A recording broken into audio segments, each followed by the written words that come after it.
बिस्मिल्लाहिर्रहमानिर्रहीम। अस्सलाम वालेकुम वरहमतुल्लाहि वबरकातुहू। बहनों और भाइयों, आज मैं आपके लिए लेकर आई हैं मुहर्रमुल हराम की रातों का अमल।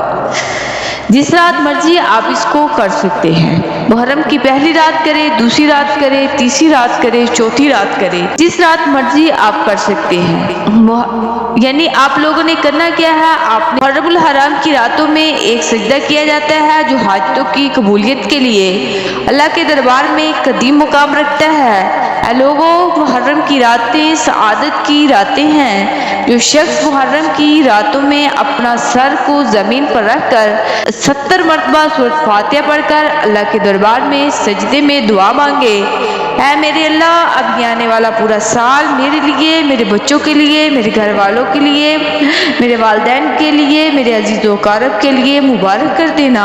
मेरे दिल की इस दुआ को पूरा कर दे, गैब की मदद मेरे साथ कर दे। तो अल्लाह के खास फरिश्ते आसमान से उड़ के आते हैं, इस इंसान के साथ साथ होते हैं जब तक वो अपनी दुआओं की कबूलियत नहीं पाता।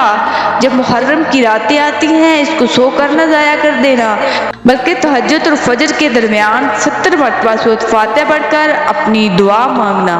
देखना, अगर तुम बे औलाद हो तो अल्लाह ताला से औलाद को पाओगे, अगर तुम मकरूज हो तो कर्ज से निजात पाओगे, अगर तुम लोग मोहब्बत के लिए परेशान हो तो तुम मोहब्बत पाओगे, कारोबार में कामयाबी नहीं मिलती, रिज़्क में फरवानी पाओगे। तमाम हाजतों को इस मुहर्रम की रातों में अल्लाह के फजल करम से कबूल पाओगे इंशाअल्लाह सुम्मा इंशाअल्लाह। अजीज बहनों और भाइयों, अगर आपको हमारी वीडियो अच्छी लगी है तो सदके की नियत से शेयर करें और हमारे चैनल को ज़रूर सब्सक्राइब करें। जज़ाकल्लाहु कौली कौली हाज़ा, अस्तगफिरुल्लाह रब्बी मिन कुल्ली ज़ंबिन व अतूबु इलैहि।